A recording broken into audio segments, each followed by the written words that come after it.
Hello, everybody. Welcome back to the Badgerland Birding Podcast, bringing you birding news and stories from the Badger State and beyond. Today's episode is sponsored by Brome Bird Care. They have a lot of cool squirrel-proof products and other things for your yard. We've been testing them out. It's been fun to see how they work, and you can learn more at bromebirdcare.com. Today, our guest is Danny Bernard, who's doing a cool thing called People Places Birds, where he's trying to see 100 birds in each state and meet a lot of the different people from those states and just have a big adventure. So, how's it going, Danny? It's going great. How about yourself? Doing well. I see you are currently on the road I as part of am. the I have. People Places Birds. Where are you right now? I am currently in Montana. I just got started on the state today. It is my 45th state this year. Anything special about it or kind of similar to the Dakotas? And Uh, so far, I just kind of didn't do actually that much birding today. I was catching up some administrative stuff, but I'm looking forward to spending the next few days up near Glacier National Park and in western Montana. And there's probably about a half a dozen lifers like I'm hoping to add over the next couple of days. So that should be pretty cool. yeah, The biggest which, draw, which would be great gray owl, which would oh, be nice. phenomenal. What other lifers can you get out there? Cassin's Vireo, Vox's Swift, Black Swift, um, White-tailed Ptarmigan, and I can't remember if there was another one or not. A couple other year birds as well. Long-eared owl, and it would be a first of year bird for me. So hoping to pick up some of those targets over the next few days. Awesome. I heard Black Swift, it's like people trek out to waterfalls and like look underneath to see them like coming in That's and one roosting. of the things I heard. Yeah, I got a bunch of really good intel from a local birder, Joshua Wade Coville. He's a local Oh, nice. birder Yeah, and I've met guide. Josh. Yeah, he hooked me up with a whole bunch of information on a bunch of those species I just listed on the best places to go to try to get them. Sweet. So tell us a little bit more about what you're doing, how you got started with it, and how it's been going so far. Yeah, so for the entirety of 2025, I started in January 1st in Southeast Arizona, and I'll be continuing through the end of the year. I've been traveling the country with a goal of getting to know the people, places, and birds of the American birding world. And to more, narrow that down, I wanted to see 100 species in every single one of the lower 48 states. I would love to do Hawaii and Alaska too. They just weren't quite feasible with my planning, as well as get to know local birders all across the country and visit some of each state's phenomenal places for birding.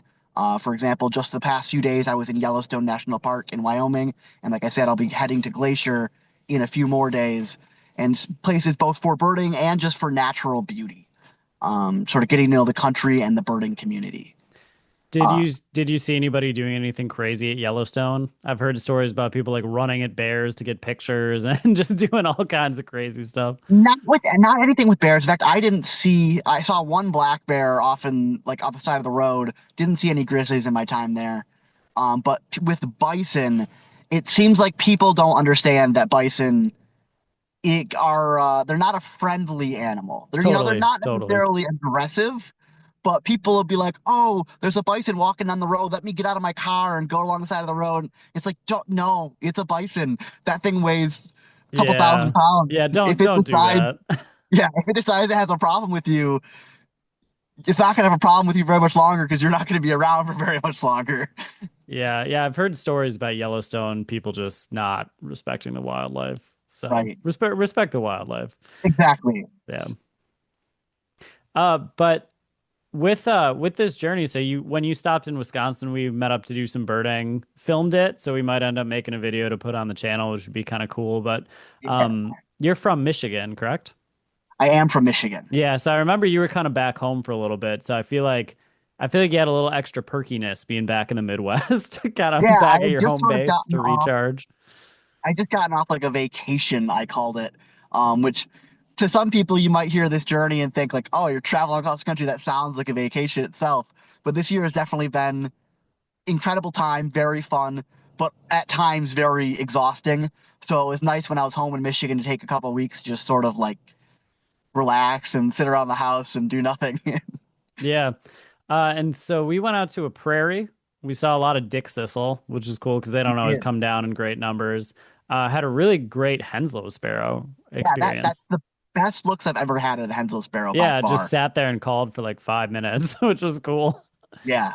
And then got like cerulean warbler, Acadian flycatcher. And then when you were there, um, did you get little gull? Yes, just before I met up with you, I had gotten Little Gull. Yeah, you had little gull, kelp gull, and then Yeah, you got the great tit too, right? I did Yeah, after you after cleaned up, parting ways with man. you. Yeah, I had a fantastic time there. Wisconsin was actually, I think, one of my higher species total states this year, or at least up in the mix. Um, as I say that, I think I'm actually mistaken. I had 124 in Wisconsin, so the right about exactly middle of the pack. But considering I was there in July, Yeah, it's not yeah. necessarily the best time for birding. So I had a good time in Wisconsin. I definitely enjoyed my time in the Badgerland state. It's a good state, underrated. I Definitely. don't know if I'm always conflicted. I'm like, I don't know if I want people to know it's underrated. We're gonna get Right. too much tourist traffic, you know? Exactly. But no, But it's a great state for that. Do you have 100 birds in all the states you visit, or are there some you're gonna yeah, have to clean up? the only state I had to revisit was Nebraska. But I revisited Nebraska right at the end of July. No, that was more recently. It was just a couple weeks ago, mid August.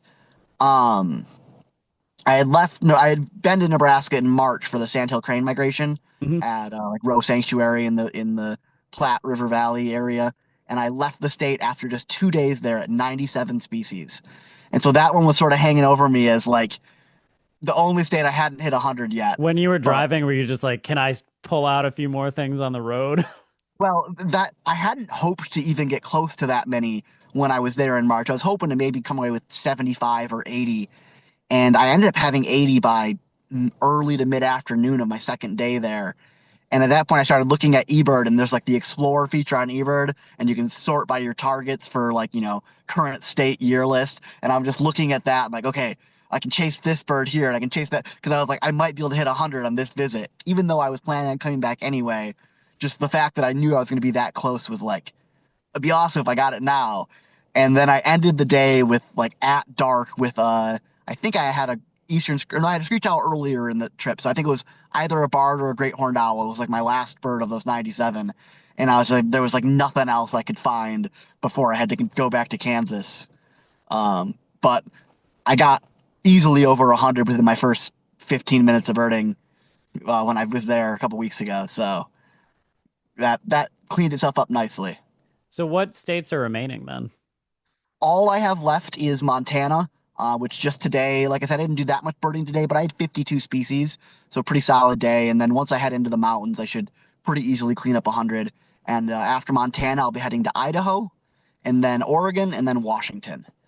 And Okay, that'll so be the you're kind of getting yeah. there then. Do you feel like you're Yep. gonna finish up early? I should be entering Washington right around late September, and should hit 100 there within my first handful of days in the state. So I'll be at the goal of 100 in each of the lower 48 by early October. But I still want to keep it going sort of along the West Coast and the Southwest, still getting to know more birders. There'll still be plenty of more birds to see, either as, state birds or year birds, or just getting more experience with some of the Western species that we don't see too often in our neck of the woods. And just sort of continuing to get to know the birds and the birding community. Yeah. That's pretty cool that you can actually finish it out, before the year's done, Right. you know? Yeah. Was that kind of the I plan or is that just how it worked out? It's kind of how it worked out. I sort of had left intentionally October, November, December as buffer states in case I did need to revisit states. Because there were, when I was doing my planning, a handful of states that I had anticipated being a really major challenge to get to 100, and really none of them were. I think the state that I thought was going to be the hardest was Oklahoma. I was going to be there one trip through for 3 days in mid-February, and then another trip through for 3 days in mid-March. And that very first day in February, I ended the day at 99 species. Thanks in large part to Sequoia National Wildlife Refuge Mm. down in the far southeast corner of the state, which was just phenomenal and had pretty much every duck and tons of other birds. I think I left there having been in Oklahoma for maybe an hour and a half or 2 hours with like 85 species. Oklahoma's And pretty underrated, actually. We yeah, really enjoyed going there to bird and hang out. It was pretty fun. It was pretty fun. A lot of kind of iconic right. places too. Scissor And tail I've really flycatchers enjoyed, everywhere. right. I've really enjoyed a lot of the underrated states this year. States like Kentucky was a state I thought was going to be a challenge to get 100 in. Had a phenomenal time in Kentucky. West Virginia I thought could be a challenge, and I actually had what was at the time my biggest species total day of the year when I was there in early May. Ended my first day there at 119 species, including unbelievable numbers of warblers. Um, and then some states like when I was sort of, talking about this plan, a lot of people were like, "Ooh, man, a state like Delaware that's kind of small, that might be kind of hard." Yeah, it's my But then thought too. you have Bombay Hook National Wildlife Refuge. I had 110 species in 5 hours. Um, so a lot of those East Coast states that were smaller might seem harder geographically, but just being along the ocean, and I was there in May, it was just like a breeze. I think I had at one point like 7 or 8 hundred species days back to back to back when I was along the East Coast there. And to the point where one of the questions I've gotten asked a lot is when I hit 100 species, am I just moving on? But I like to try to stick in a state for at least 5 or 6 days. I think Delaware and Rhode Island, I only gave 4 days, but those states are so small that I pretty much covered the entire state in those 4 days. That's kind of wild just to think Right. about, like to live in a state like that even. Yeah. Meanwhile, a state like Wyoming, I just spent a week in, and I feel like I barely touched the Dude, surface. Texas, Yeah, California, Texas, like there's so much Texas to and those. California both. I spent, I think, 9 days in back in Texas in January, California in late February, early March. And yeah, both of those, it's like Texas, I went to Big Bend, I went to the Lower Rio Grande Valley, and I went to Aransas Bay on a whooping crane tour. And that's it. Like that's 2% of the state at most in like just over a week. And then California was the same thing. I did some birding around San Diego, some birding around LA, and then some birding up by like Monterey and out, and then heading east to Nevada. And like that's nothing. I didn't get into North California at all, which is that's kind of the point of like this rest of this year after I finish up. I'll probably do more in the west and the south, the west coast and the southwest, getting to know more of those states that I barely scratched the surface of. Yeah, definitely. Um, if you were gonna do this whole thing again, or if somebody else was gonna do it, what advice would you give them for things that you think went slash are going really well slash you would like to have done differently? So I would say if you're just thinking about the birding element and not the people element, um, I feel like if you were able to do it with a second person, Hmm. would be so. I mean, really, I guess for both the birding and the people, it would be so helpful because there are so many times I felt like I had so much on my plate between trying to do research for a state, trying to make connections to bird within a state, and all of that stuff. I feel like any sort of big year or trip across the country, having a second person with you would be so helpful. And I think about a lot of those people who have done big years regularly, the Stoll brothers, the McQuades, they do it together and they sort of have that benefit of having a second person. One of you can drive, the other one takes a nap. One of you can do research on your phone, while the other one, all of that sort of stuff. I think a second person would help a lot. With the social element of this year, I really dropped the ball on planning for the second half of the year, and I don't know really how much I could have done it better. The nature of this year obviously was that as the year went on, my schedule would change based on where I was, situations. And so for the early part of the year, it was very easy for me to make a lot of plans with people because it's like, hey, I'm going to be in this part of this state on this day, let's make a plan. But later in the year, it was kind of like, hey, I'm going to be passing through Wisconsin in the second week of July. Do you have any availability? Maybe we can find a day that works. And I don't know that until the second week of June or, late June, things like that. And so it was so much tougher um, in that element. So I think somehow if I could find a way to be more on schedule even though I know the schedule is going to change as the year goes on, if that makes any sense. Yeah, I Um, think it's just so many variables to it. Like even right, just going birding regularly, like stuff changes. Like if it's a right. good day for warblers, or if it rains, or if all the weather Oh, stuff and exactly. traffic and Just yesterday, I was planning on meeting some people in Cody, Wyoming, the town just east of Yellowstone, and we set a time. We were going to meet at 3:30, because they were getting out of work after 2, and then right about 3 o'clock, it started raining, and it's like, oh shoot, and it was like looking at the forecast, rain the rest of the day, and it's like, well, that's a bummer. I still met up with them. We didn't do much birding. They worked at the Buffalo Bill of the West Museum in Cody. They were I forgot what their part of the museum was called. But they sort of just I met them there, and they gave me a little tour, and we sat down and chatted for a while. Making the most of the rain, but some of those things like that you can't plan around. yeah, yeah, definitely. What states or birding hotspots do you feel like are like hidden gems or just that you encountered that are like, wow, this is Right. amazing? Like I think the two biggest examples I already mentioned, which would be Sequoia National Wildlife Refuge in Oklahoma, and then just West Virginia in general. I think West Virginia is so unappreciated. I have Um, not the heard great things about West Virginia. the mountains in early May were the most spectacular birding I've ever had, bar none.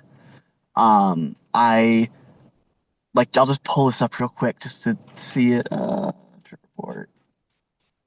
Go to May. I think it was 31 species of warblers in the course of 4 days in West Virginia was all I spent there. Um, and included among them were some crazy highlights like 240 American redstart, 74 Blackburnian warbler, 139 black-throated blue warbler, 403 black-throated green warbler, 47 Canada warbler. It was just overwhelming, and that was too. I didn't really have any cell service. I was just driving through mountainous Appalachia. I didn't have much of a plan, and I didn't really have any idea where I was half the time because of no cell service. But I was just casually birding my way through these mountains, and there was just nonstop warblers everywhere. And it was spectacular. And warblers are probably my favorite group of birds. So that blew me away. Yeah, I bet you've had a lot of experiences you probably weren't expecting. What's the most like unexpected experience you've had so far in your journey? Probably the biggest one was my lifer sooty shearwater on the ferry from Delaware to New Jersey. That was a really phenomenal bird. I'm trying to think of what some other good examples that would be. I know there are plenty, but that's kind of one of those things that thinking off the top of my head. I guess Washington, D.C. I hadn't planned on birding in D.C. at all, but when I was in West Virginia and Maryland, there were a couple of people who had reached out to me throughout the year from D.C., and so I made the decision to swing by there. And pretty good birding in the capital. Terrible traffic. Yeah. Um, it was like driving in a foreign country where the traffic signs don't mean anything because Yeah. I don't think people paid any attention to what the lights were or the stop signs or anything. But the birding was incredible. Um, and a couple other states were kind of fell into that mix too of just phenomenal birding I didn't expect. Southwest Louisiana, I know Oh yeah. Cameron Yeah. Parish is really well regarded. I didn't know that going into it though, and that was a spectacular day. And even though I had 100 and I think 117 species that day, to me the highlight was really just driving through some of the rice fields in the evening. I was on my way to a yellow rail banding trip, and as I was heading there, there's just flocks of tens of thousands of blackbirds in those fields. Predominantly red-winged blackbird, but there were boat-tailed grackle, great-tailed grackle, yellow-headed. I think I had a couple brewers in the mix. Um, or maybe they were rusties, not brewers. But either way, it was just so cool to be just surrounded by probably 200,000 red-winged blackbirds, and thousands of other blackbirds. That was a really fun experience that I hadn't anticipated at all. And then I guess upstate New York too, the Adirondacks. I have heard good things about birding the Adirondacks in the past, but they were not somewhere I had expected to be one of my favorite places I visited, and they definitely were. They were gorgeous and also just loaded with a lot of really good birds. Canada jay, blackback woodpecker, olive-sided flycatcher, birds like that. Yeah, that southwest part of Louisiana, it's kind of like because I lived in Thibodaux when I was down there, so you had to like basically make a day of it. But you kind of just Right. never knew what you were going to encounter because you have all Yeah. the as they say the crawfish ponds that have so many wading birds in it, and then if you hit some of those spots on the coast by migration, it's just like you never know what you might encounter there, and the beaches, so much Right. great habitat. And I had a great kiskadee while I was there too. It was a Oh, nice. stakeout bird, but like just Was that there's some birds like that. a White White Lake Lake? wetland Yeah, well, yeah, Louisiana. that thing's Yep. like consistently been there. It's Yeah. a cool bird. I had a lot of really good birds when I was in Louisiana. I think the highlight was the yellow rails. I went on with Jonathan Luke of Yep, Louisiana yep. Audubon, and we had 11 yellow rails that we banded that night. Wow, nice. Any black And rails or no? no, the very first bird that he saw, which I didn't see at all, I don't know if anyone other than him saw it. He said, I think that might have been a black rail, but he wasn't able to catch it, and none of the rest of us even saw it. But I feel like he has enough experience that if he thought it might have been a black rail, it was probably a black rail. But oh well, near miss. That would have been a nice one though. Yeah, that's a tough one. I did the rail banding out there with them a couple times, and we didn't get black rail while we were doing it, but we did get yellow, which is really cool. The field we did, right when he started, he was like, I don't want to get your hopes up, but both of the last two times we surveyed this plot, we had a black rail. And then that very first bird he thought might have been a black rail, And there it goes. and then nothing. And I was like, oh, so close. But Yeah, it was really cool to maybe hold a that's yellow rail in my hand. yeah. Maybe that's something you can try to get with your last couple months. Right. I should definitely have opportunities too. I won't necessarily. I think the easiest places to get them these days are like Kansas and Colorado and Utah. Um, I'm some in that area. I'm not sure the exact spots, but I think they're easier these days than the coastal populations. But I won't be there the right time of year.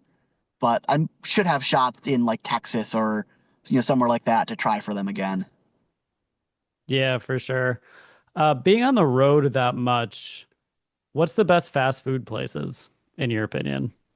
I'm assuming Uh, you end up eating a lot of fast food, right? Yeah, I mostly eat like canned food and a lot of pasta, beans, and rice, but I have gotten definitely my fair share of fast food as well. In and Out in California did not disappoint.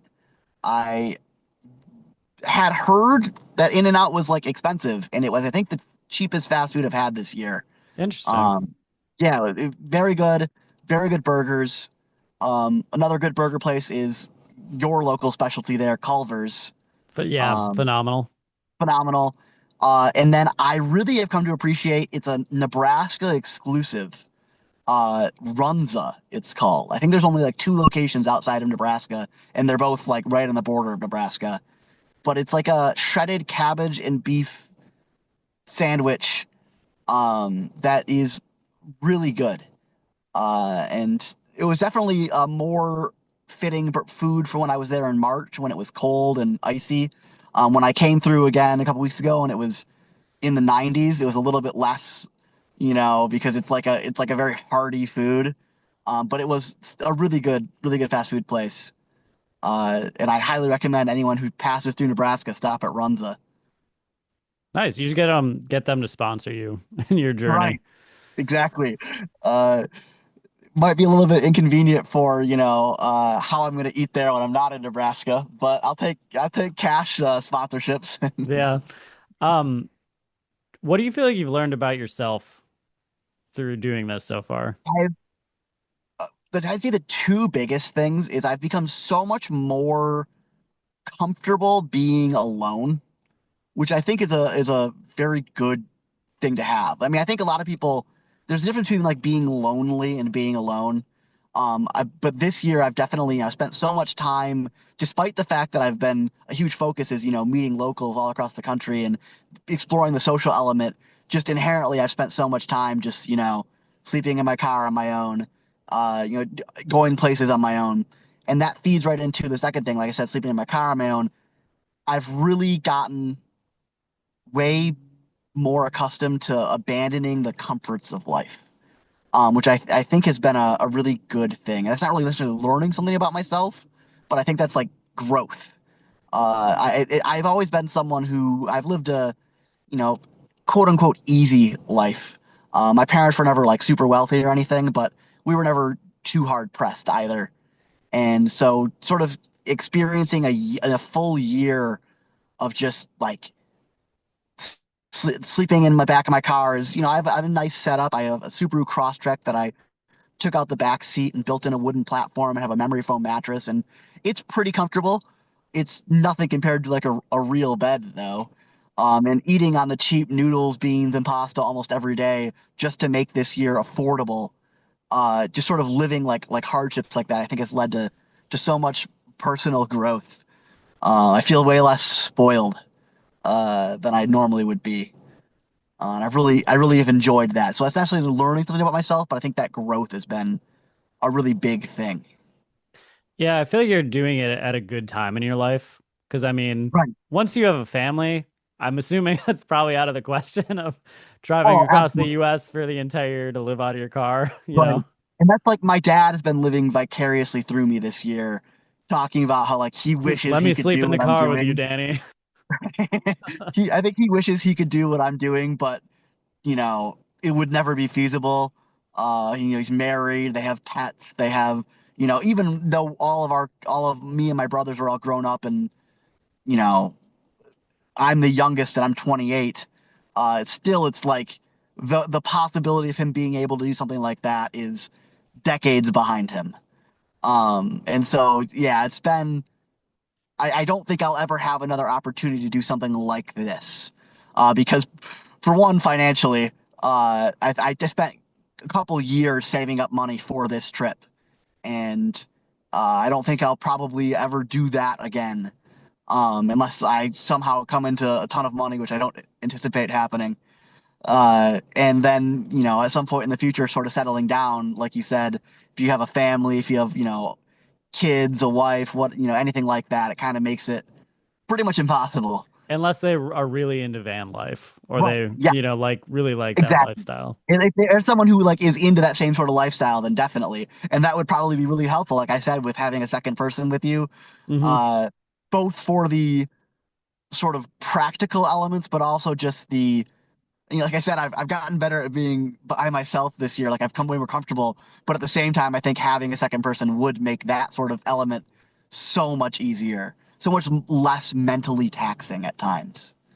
Yeah, I mean, they say being like getting to know yourself is like a thing that you acquire, spending Right, time alone and kind of like what that means and what that feels like is its own thing, and that's probably something that's really easy to avoid these days. So if you're ever alone, right, you can just pop your phone out and you listening to a podcast or getting some kind of input, or you don't have to build that relationship. So right. I do feel like that's a really good skill, and probably I'm sure that doing that has really Yeah, honed that in for you. absolutely.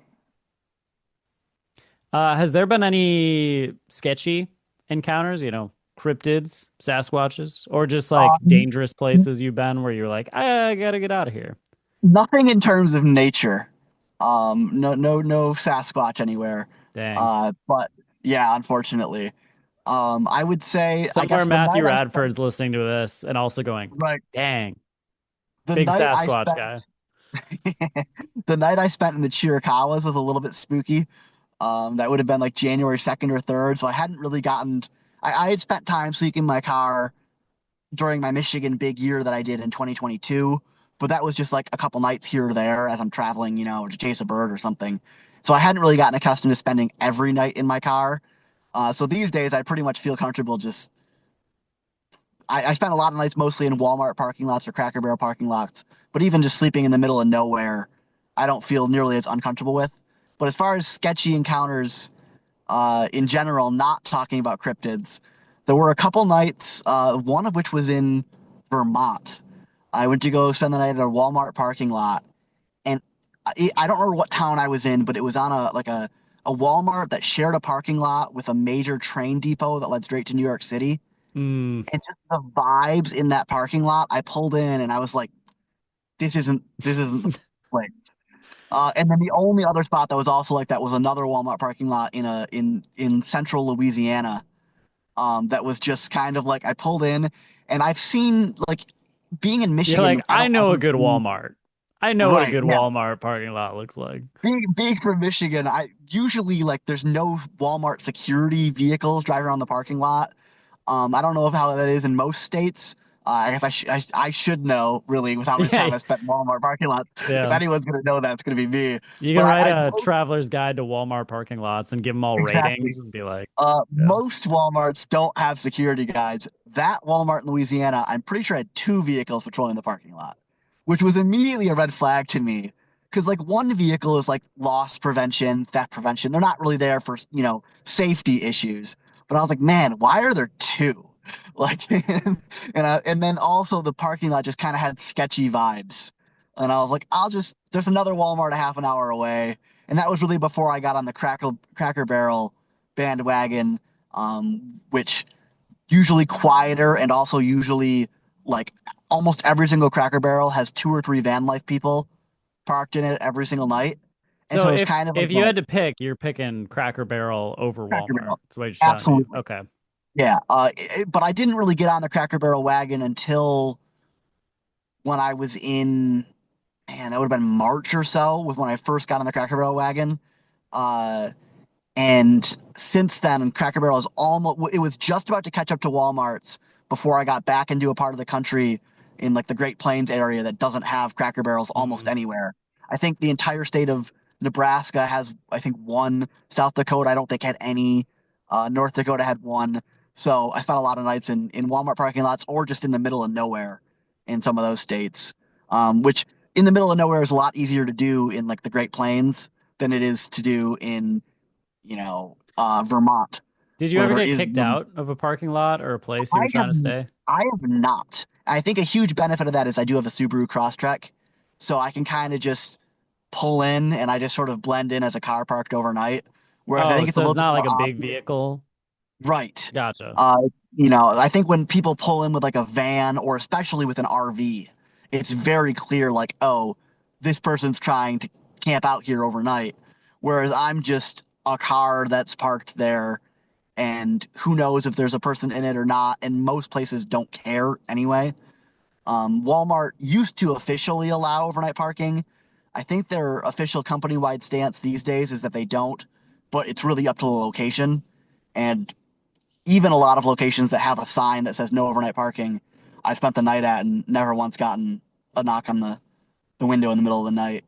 Um, but most places I think just don't really care that much because, as long as you're not disrupting things and you're not like living there. I think if I were to be parked there for days straight, they might have more of an issue with that. But I think most of those no overnight parking rules are really to sort of stop like a sort of homeless camp from springing up, Hmm. on people just living there perpetually.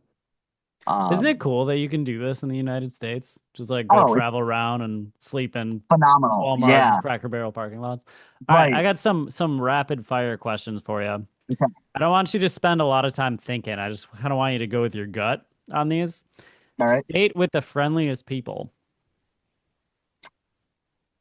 New York, surprisingly. Really? That is surprising to me. It, it really is. To be fair, I only really birded and met people in upstate New York. Okay. So in the city, just based on, the stereotype, maybe could have been a different vibe, but I can't speak to that in person. But I definitely is not the state I think most people would have predicted. Most overrated state. Oof, that's a tough one. Uh, oof, overrated. New Jersey.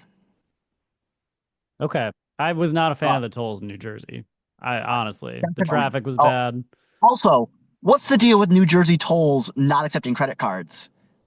Do they not? Uh, they don't. It's cash only, and like every once in a while you'll come across one that doesn't even have a person in it, and it's Yes, exact change yes. only.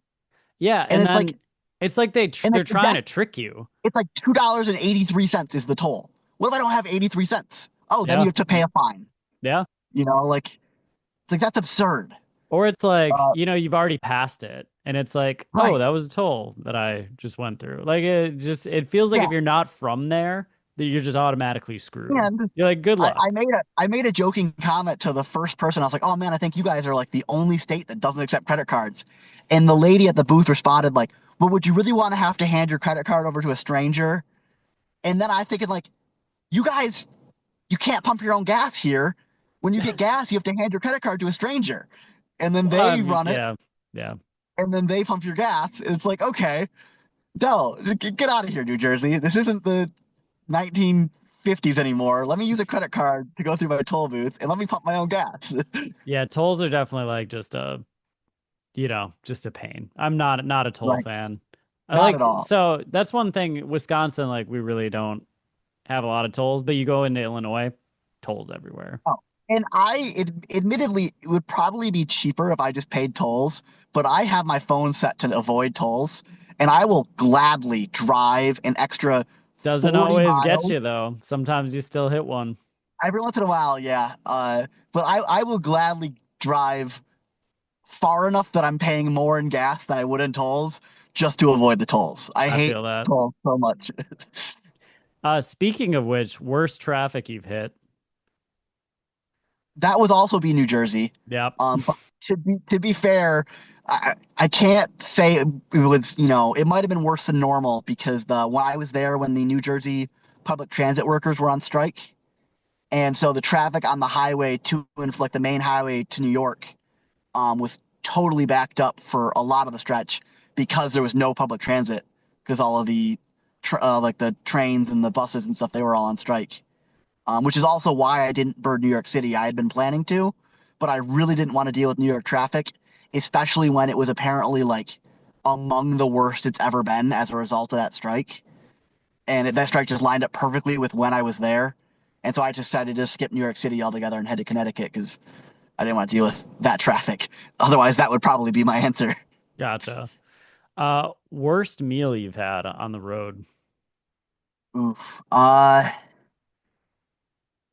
It's got to be a fast food place.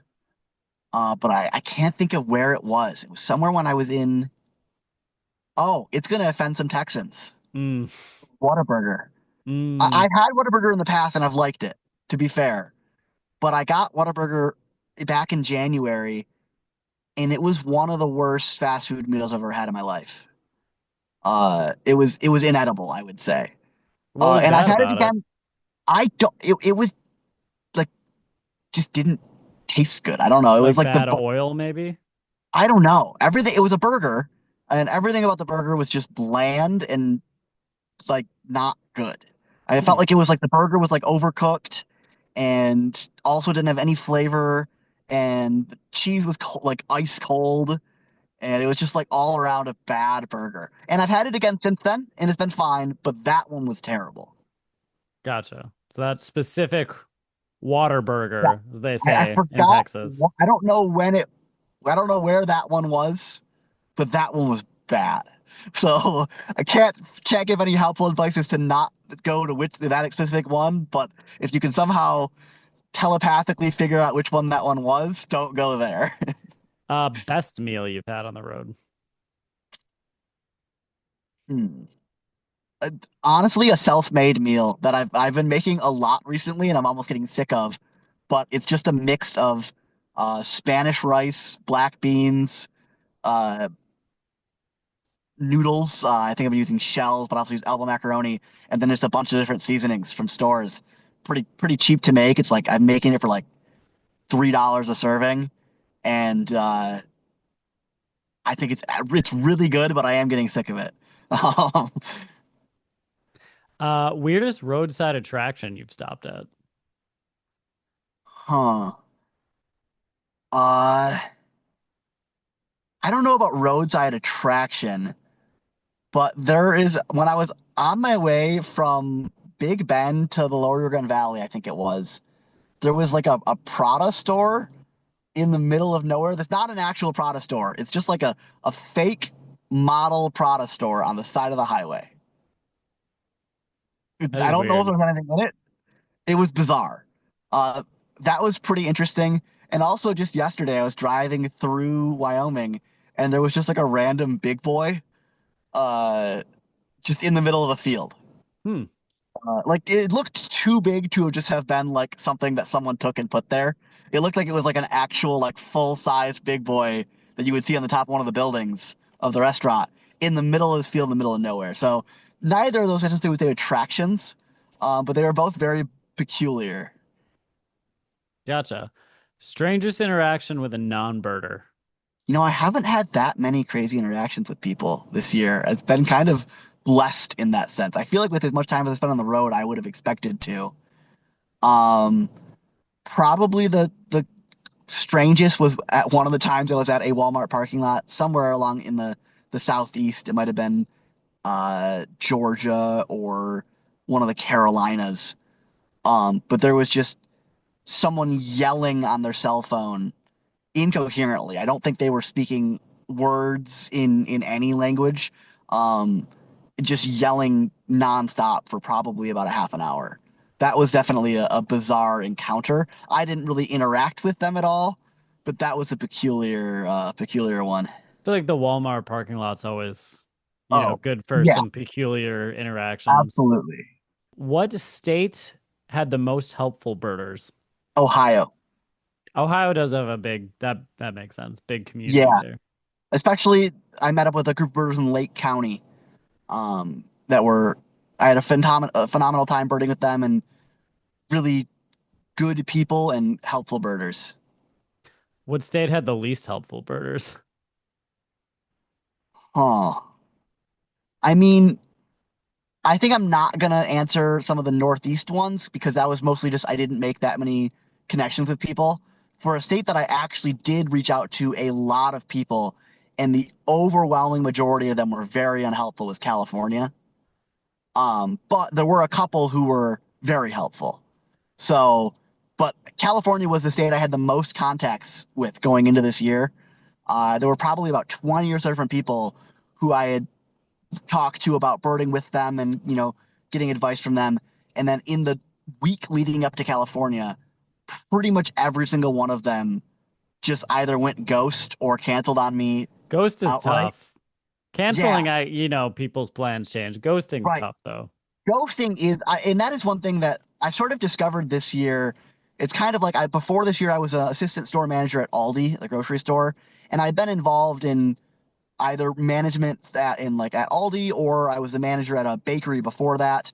And hiring in general in a sort of entry level position like that, without any requirements for the job, it is like you get like 100 applications and you contact every single one of them and only 50 of them schedule an interview and then only 10 show up to the interview and then you like three of them and you offer them the job and you only hear back from one of them and then they don't even show up for their first day of work. And like that happened nonstop in like the hiring process of those kind of jobs. And I felt that this year it's kind of been like that when it comes to reaching out to people in general. That was probably I didn't meet up with anyone in Indiana or Illinois primarily because I was just so exhausted from having dealt with that for like the full month prior to the time that I was back home in Michigan, which would have been when I was making plans for Indiana, Illinois, where it'd be like I'd reach out to, or even like I'd have people reach out to me, like, hey, let me know when you're in, Ohio. I'd love to meet up with you. And then I let them know, oh, I'll be there, these dates. And then I reach out to them again 2 weeks beforehand and not hear anything back. And reach out again a week beforehand and not hear anything back. And like the whole East Coast, I dealt with that a lot. And so I was just so exhausted that like I didn't even try to make connections in Indiana, Illinois, even though I'm sure in the Chicago area there's tons of birders who I could have connected with. I just was so sort of socially worn down from that I was just like, oh, but I'm sort of back to it now, especially starting with when I was in Nebraska. I met up with a bunch of people in Nebraska a few people in a few people in Wyoming rather. Hopefully meeting up with a couple people in Montana tomorrow. And then I have a couple connections in Idaho and tons in Oregon and Washington. So hopefully I'll be fully back to the social element of it after a sort of stretch there where I think I think you might have been the last person who I birded with in Wisconsin, and I don't think I met up with anyone after Wisconsin in Illinois, Indiana, or Iowa. I went like a couple straight weeks without meeting up with anybody. Primarily because I just didn't even try because I was so burnt out from that element of it beforehand. Gotcha. Um, what's the rarest bird you've seen? Rarest would definitely have to be the mottled owl at Santa Margarita Ranch. Not Um, the kelp gull? ooh, Kelp Call Ag is a good I candidate. feel That's like kelp true. gull was probably, well, I don't Probably, know. It came from further away, I think. I guess the kelp gull is probably less rare, strictly speaking, on a like how many of them have been in the US, you Oh know? yeah, because they've shown up But in other places, the right? mottled owl has been so reliable for like It's a couple crazy, of years isn't it? now. Yeah. Yeah. Again, that showed up, I want to say in like the fall of 2023. Because I know I was there in May of 2023 and it hadn't shown up yet, but it showed up like the tiger heron and the mottled owl. The tiger heron showed up, I want to say like in the summer of 2023, and then the mottled owl showed up while the tiger heron was there, or something like that. I might have had those two backwards, but I think they both showed up in 2023. So it's been there for a while. Yeah, that it's just crazy the reliability of that thing. Um, Right. is there been a bird that's eluded you kind of everywhere you've tried to see it? I just got one bird that had eluded me, yes, a couple days ago in Yellowstone, which was American goshawk. That had been one I had hoped to track down in quite a few places and never did. Northern pygmy owl, I haven't been able to connect with yet. I spent a good That's a amount of tough time bird. trying. We haven't seen that one Right. yet either. That- I'm hoping to get that one between now and the end of the year, but that was a tough one. Long-eared owl as well. In the west this year, I don't know how it was in the east, but I know in the west they had a really big long-eared owl eruption, and I could not track one down. Um, and then, funnily enough, I'm probably not going to see a snowy owl this year. I've Dude, always you're made you're fun of. doing the big year. I know I've always made fun of the big year because it's like, how is snowy owl the last bird he added? But if I get a snowy owl, it will probably be in Washington when I'm like just before I head south to California.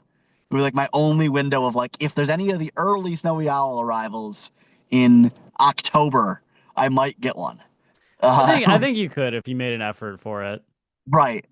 Um, but other than that, there haven't been anything too crazy. Trying to think of. I know there's like Pinion Jay had eluded me for a while, but I did end up getting that back in April. There were a couple birds like that Connecticut warbler I got at Zaxxon Bog when I was there in early August. But that was one I couldn't pick up in migration. So there's been some birds like that had eluded me for a while that I did connect with, but as far as still needing northern pygmy owl is the biggest. Other than some of like parasitic Jaeger I don't have yet, but I mean I haven't really been like I spent some time along the coast, but Are that's not you a bird doing you any can ever. pelagics out on the coast when you're I'm there? planning on doing a pelagic out of Oregon. It's not 100% concrete yet. So if I'm not able to make that happen, then I probably won't end up doing one. Other than I am on a wait list for one of the um, ones out of Washington with Alvaro. Um, so hopefully I'll be able to get on at least one, possibly two, but it's possible I might not be able to get on any. Yeah, they do fill up pretty quickly. Especially the Washington ones, they filled up like the day That they yeah, went public. they're really good though. I really liked our pelagic we did out I've of heard Washington. I've heard phenomenal things. I know the Oregon ones are usually a little bit easier to get into, and you can oftentimes wait until not even that far ahead of time. But I've heard the Washington ones are like unparalleled. Yeah, I mean, I thought it was really well done And when we I went had out. hoped to do one out of North Carolina when I was there, but I just wasn't there the right time of year. They hadn't started them yet when I was there. I probably could have reached out and arranged a private trip. They probably would have done that, but I don't know if I could have afforded that. So, you know, That one, so the one that me and my friend Nathaniel did one out of Hatteras. It was very bumpy. Like I uh, wasn't prepared. The West Coast is always smoother because the ridge is like right there. So they don't have to right. I go mean, that as makes sense. far. So we had to really get out there to get to like the ridge with the current. So it was much bumpier and our friend lost his glasses. Oh, Like right into the thing. Like we're just standing there on the side. And you know that how the boats have like the holes in the sides that water can uh-huh. drain? So we're just standing there. It's like cold, it's windy, but we're like looking for stuff and we're excited. I just hear something drop and then I see it slide and it just goes right out the hole. And I'd be like carrying camera equipment. I'm like, did I lose something? I was like, what was that? And Nathaniel just goes, my glasses. And I was like, can you see Oh, anything? He's like, yeah, I needed a new prescription anyways. But it was just like, the start of that trip. And then I think he got a little I don't know if it was seasick. He took like extra seasick medication, so I think it just wore him out. Like he was really tired. But gotcha. we were just getting sprayed on, and the ship was like double decked, so that the upper layer had a thing where the spray would go on there, and it would just drip on you if you were sitting on the side. So we're just Oh, standing there getting sprayed. There's water like dripping on top of my camera. I'm just like, this is not ideal. But like I understand that they have to. It's gonna right, be like that, but I think knowing it, I'd just be like, just let me chill in the cabin until we get there. I was trying to spot stuff. right. Totally I different experience than the West Coast one, which I felt like was way more smooth as even far as having not getting done to a the. pelagic Even having not done Pelagic, I did go out on a couple of boats. I took the ferry to Santa Cruz Island when I was in California for Island Scrub Jay and also the Island Fox, which was really cool. And I also did two trips out of Maine for puffins. One out of New Harbor to Eastern Egg Rock, and one out of Bar Harbor to I can't think of the name off the top of my head, but I got Razorbill there, which was lifer number 600. So it was a good spot, but I can't think of the name of it off the top of my head. Gotcha. Um, do you feel like the community is different in each state of birders? I think yes. Um, it's kind of been an interesting experience this year being from Michigan, where we have a very good birding community. And I think a lot of the Midwest does. I think Michigan has a really good community. Ohio has a really good community. Ontario has a really good community. And from the impression I got in Wisconsin and sort of, I'm a member of your Facebook group. You guys seem like you have a good group. I don't know if you guys have a very active Discord or anything like that, but Yeah, it is pretty active. Michigan especially has a phenomenal Discord and created out of sort of a unification of there used to be a whole bunch of different separate WhatsApp groups. And then they all at the same time got on board. We're all going to migrate to Discord at the exact same time. And I think Discord really changed the Michigan birding community because it really made information so like it'd be so easy right now if I were in Michigan to say, "Oh, I want to go birding in Washtenaw County," and just go on the Washtenaw County channel of our Discord server and ask for advice. And I'd have a dozen birders responding within a few minutes.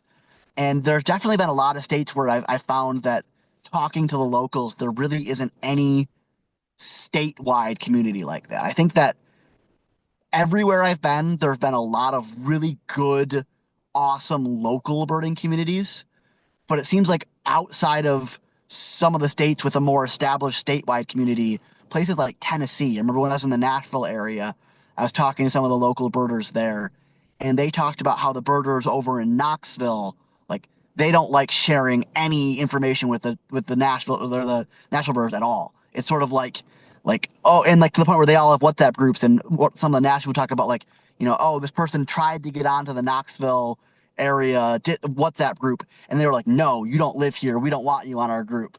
But in the Knoxville area, they're all really friendly, fantastic birders with each other.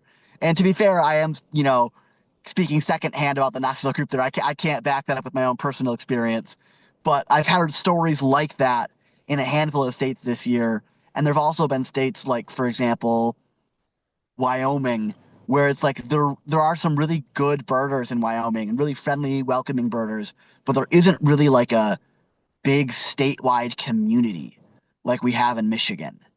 Um, and which is kind of like Montana, just north of what, just across the border. The impression I've gotten in Montana is there's a very good community. And being a part of the Facebook group Red Polling, I think that has really strong roots in Montana. And that's Hmm. where I met a lot of the birding connections I had before the year started. And so I think I might have a little bit of a skewed impression of Montana just because of how many of the Montana birders are a part of that group. I think that Andrew Gutenberg, I think is his last name. I think so, yeah. Uh, I think he's from Montana. I think he was one of like the original red polling people. And so I think he probably told all his friends about it, and as a result, red polling has a pretty strong presence on there. But I've met a lot of people who were even like from Montana, but now one of them, Dalton Spencer, I birded with a few days ago. He lives in Wyoming now, and there've been like other Montana birders who it's like, oh, I'm in this state now. But it's like a lot of them I got to know from originally them being from Montana. And so like it's not even necessarily a population thing because Montana is not a very populous state. I think it's just sort of a different like community thing. Um, not every state has the same full network of birders like some of the states I'm more used to. And I think all of the really big states have a big network like that. California, Florida, Arizona, and Texas. But I think that's because there's so many birders in those states, it's almost impossible for there not to be some sort of big network. Yeah, it's changed. When did you start birding, Danny? I started in 2018. Okay. So, like, not even 10 years ago then, huh? No. My dad had been trying to get me into birding for my entire life. And I was like, that sounds lame. Why don't I go look at birds? That sounds like a stupid waste of time. I'd rather sit here and play video games for 14 hours straight. Now look at Um, you. and then eventually I caved with a trip to the biggest week in American Birding Festival. I accompanied my dad there, and that was sort of a initiation by fire into the birding world. And there's so many cool warblers and stuff there, which still are my favorite group of bird. And it was really great. First experience really birding was biggest week, which probably also fed into why I love the social element of so much because my first experiences were biggest week in American birding and the Tawas Point Birding Festival, and then like accompanying my dad on a couple of rare bird chases, like for Michigan's spotted redshank we had a handful of years ago. Actually, that was in 2018. I think fall of 2018. And so a lot of my early birding experiences were in those big social aspects of it too. Whereas I think a lot of people probably get into birding in a far more solitary way. Yeah, because we did. I mean, we started a little over 10 years ago. It's so different how much it's changed because, like, Right. when we started, nobody really even knew what it was. It was super, like, it was like, oh, my grandpa does that. Like, that was all you would really hear. It wasn't really anything of a community like it is now. But the big thing was like the email list. Like, you could sign up for an Mhm. email list and people would send reports of stuff they'd seen. And it's evolved so much since then. But I feel like the festival atmosphere is just really, I would encourage, if you've never been to a birding festival, I would encourage you to go just to be around a bunch of Mhm. people that like the same stuff. Because it's so easy to Right. strike up a conversation like, oh, what'd you see today? Like, oh, what are you looking for? Like, and have that interaction where if you're in one of those places that it's more isolated, it's like, oh, what'd you see today? Like, what are you talking about? And I'm like, Right. it's And that is just, one it's thing cool I to have love. that. I loved about like Southeast Arizona and the Lower Rio Grande Valley both. It's like every single spot you go to, there were a half a dozen other birders. Even the people at the nature centers are like, oh, this rarity was seen here. If you want to go see it, Right. like they know that you're here Right. for that. And the I Uh, would like to see the ecotourism built up elsewhere too, where it's Absolutely. that same It, thing. it would be so cool if, every nature center in Wisconsin It'd and be like Michigan was like it'd that. be like Pokemon, everyone's a Right. Pokemon trainer, everyone knows about it. It'd be pretty And cool. I do think we're trending in that direction. I don't know if it'll ever actually fully reach that on the nationwide scale, but I can't fact check this, but I heard someone say a few months ago that like every single year in the last 10 years, eBird has had its most new users. That would, like yeah, every that would single make year, sense to which me. doesn't surprise me. If that is the case, doesn't surprise me at all. It does seem like, especially starting around the time of like COVID in 2020, there was just a massive boom of birders. And I think that eBird too has probably led to a lot of people, or at least a lot more community of birders. I think before something like eBird, I can't even imagine what it would have been like pre eBird, like getting to know other birders. Because like, Yeah, we had a friend who, when he was young, he didn't know anyone else birded. He was like, right, I thought I was just the only one that did this, and it was fun, you know? right. And like, I think the social element of birding is, I don't think it necessarily, it's not necessarily everyone's reason for birding, but I think that getting involved with the social element of birding is such a positive thing. Um, Whether it be, like you said, like a festival atmosphere or, your local birding club or Audubon Society or anything like that. I think that a lot of those groups are, especially Audubon societies, I think more and more are trending towards like, at least in my personal experience, a lot of the members of them are not actually quote unquote birders.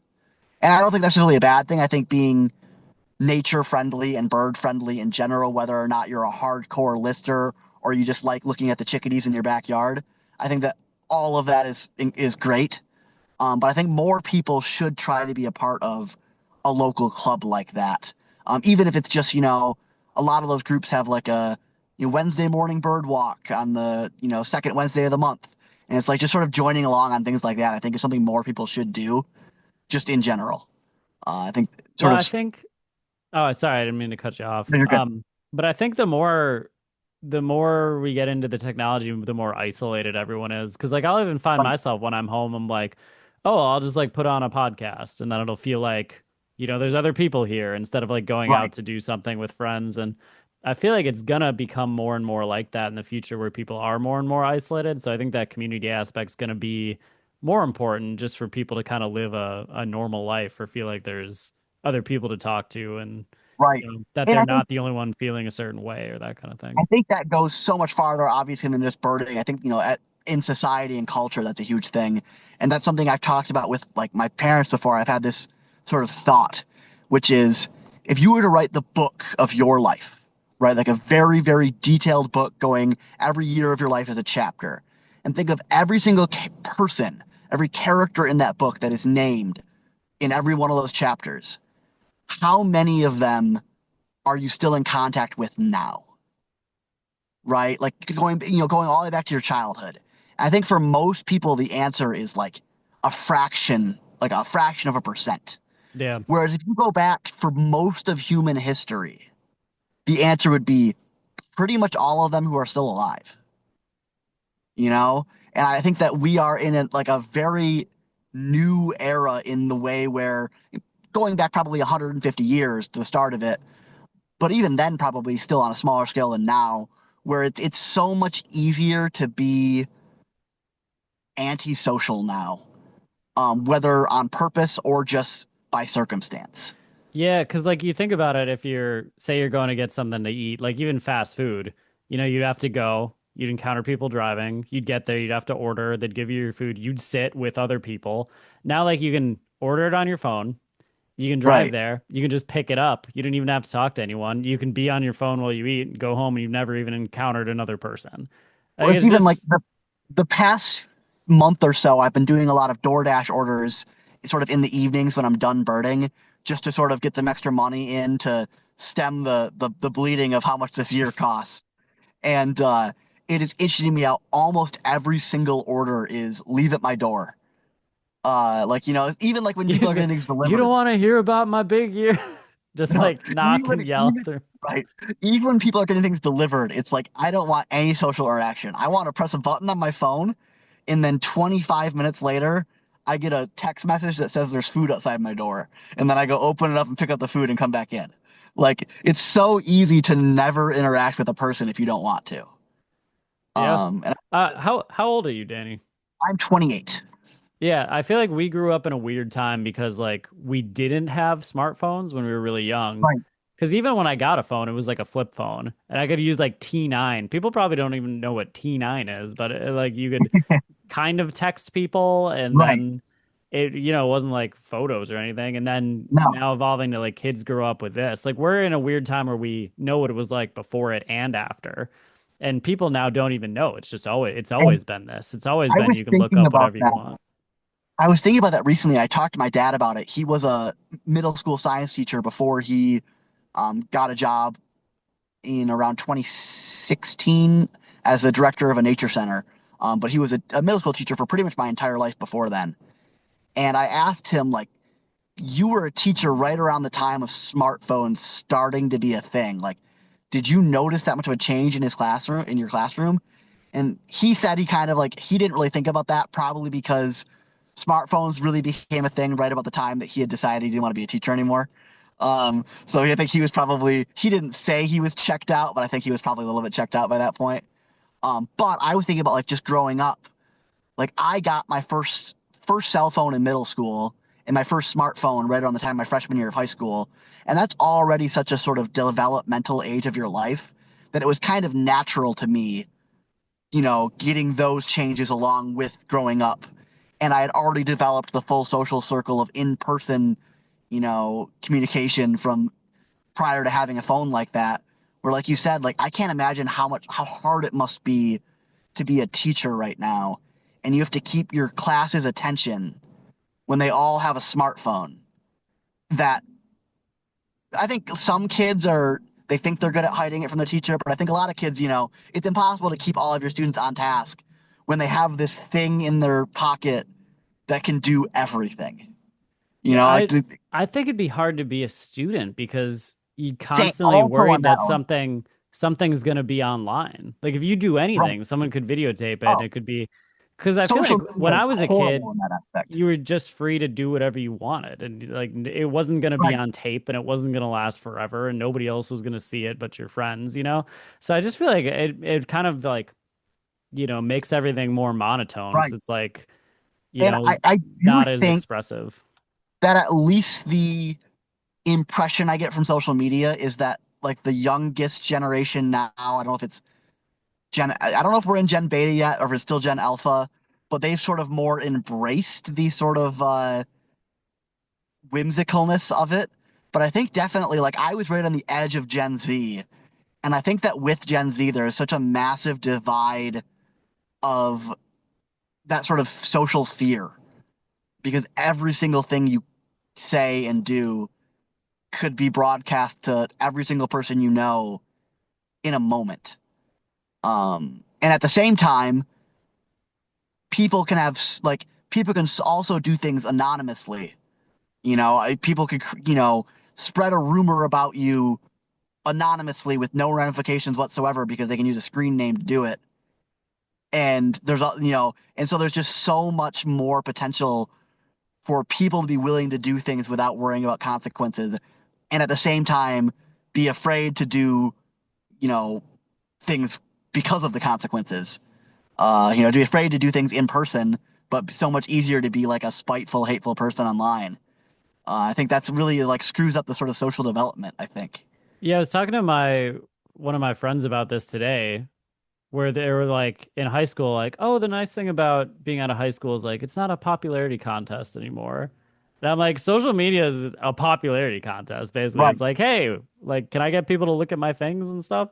So it's like, it just feels like that kind of never ends, like trying to compete right. for people's attention, and then everything's trying to compete for your attention. And like now, Facebook, it used to be like your friends, now it's just a bunch of brands and meme accounts that, Oh, for pop sure. up. And I don't know, it's all the Wild West, man. Feels like such Oh, a crazy time to experience absolutely. not having that and then now have it be like full force. And I'm sure it's only going to Right, get worse. for sure. And then the AI, don't even get me started with the AI stuff and like birds. And I'm waiting for the first AI overbuild woodpecker photo to come out that like looks He's kind of actually real, good. but isn't. Yeah, Yeah, it's just going to be.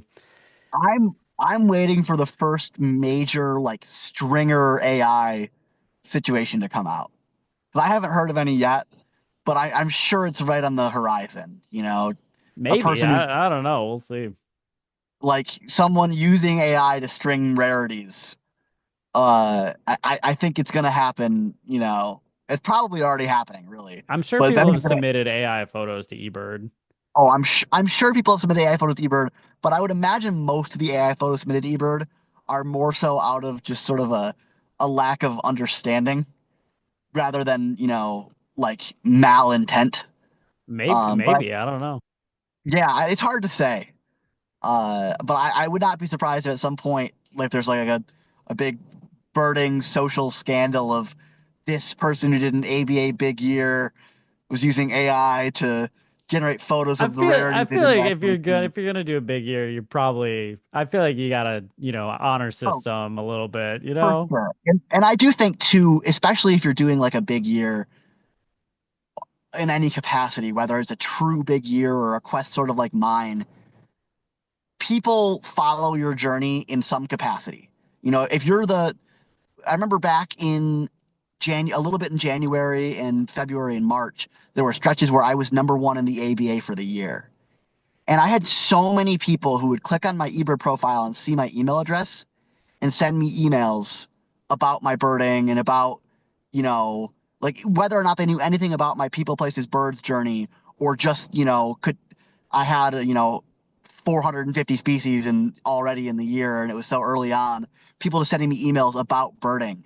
That's cool. That like it was really cool. It was a really phenomenal experience. That's I think probably been my favorite thing this year is especially with the I have a blog that I do and I have myself linked on my eBird profile and people just discovering me organically somehow, whether it be through eBird or through social media in some capacity, stumbling across a bird I reported in their state when I was there, and they clicked on my name and they clicked on my eBird profile, and then following along on my journey.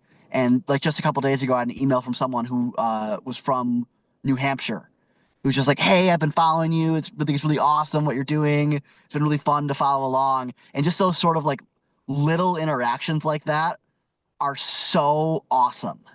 I think that's probably been my highlight of this year is those little interactions of like, how did this person from New Hampshire discover me? You know, like that's so cool. Uh, I asked our Discord, we have a little Discord chat group that people can join if they want. It's on linked on our Instagram.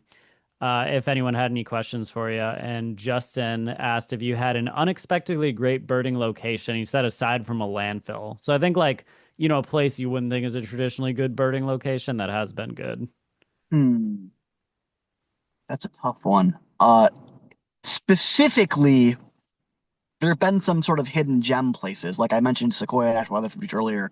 But as far as a more general thing, I've really enjoyed the prairie potholes Hmm, of just like the Great Plains area, where you'll be in the middle of nowhere and just come across this little body of water along the side of the highway that has a few weeks when I was in Nebraska, 1,500 Wilson's phalarope spinning around in it. Just this little lake on the side of the highway, not a significant thing at all. Um, so things like that, just sort of like water in general, I guess I would say, in the middle of nowhere, is a fantastic birding location. gotcha. Cool. All right. Well, I have one more question for you. Was there ever a time that you felt like quitting?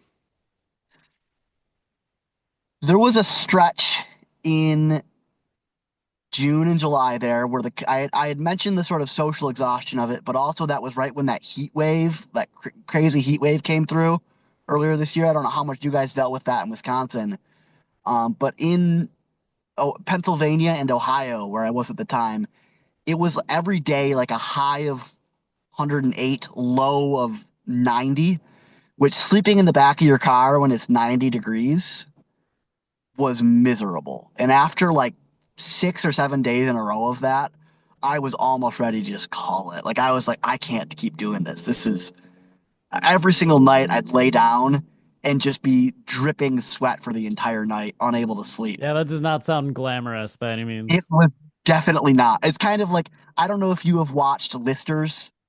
Yeah, Uh, we just did a review of it actually that we put out today. uh, I enjoyed it. I don't know what your thoughts on it were, but I really liked their van life The thing they did. early on in the video where it's like all the bugs in the Oh car, yeah, yeah. talking about the glamour of van lifing. And I think that has sort of been I something bet that's that really definitely hit home been with linked you to. sleeping in your Oh, car, being a like, hundred. I'm dealing with that right now. Really, even though their journey was in so many ways, different focus than mine, I really related with that a lot because like they said, birding while traveling like that really is just van life. And it's not a glamorous thing. I have really enjoyed it. It's been a life-changing, incredible experience, but it's definitely not by any means glamorous.